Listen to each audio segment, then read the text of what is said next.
на Симеоново, село Иваняне и хижите в района на парк Витоша. И трите енергодружества обявиха за нова, че работят по отстраняване на проблемите. Силният вятър затвори пристанището в Бургас, забранени са маневри на всички видове плавателни съдове. Няколко сигнала са получени в община Бургас за съборени клони и строителни огради. Сериозни щети обаче няма, частично е затворено и пристанището във Варна. А какво ни гости времето през февруари? Никола Станкулова е в Българската академия на науките. От нея и от дежурния синоптик ще разберем сняг и бури или ранна пролет да очакваме. Никола.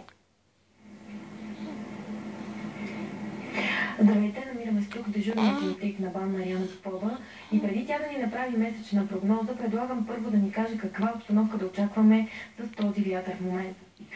Вятъра вече започна да отслабва. Това добре се вижда и на спътниковата снимка. Северозападната част от страната вече и облачността намаля.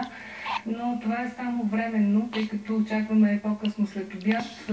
Ето там се вижда, там от юг и югозапад отново вятъра ще се усилва, но по-съществено до този път е, че ще има валежи, които в югоизточната част от страната ще бъдат интензивни, доколкото аз разбрах, количества, които да очакваме.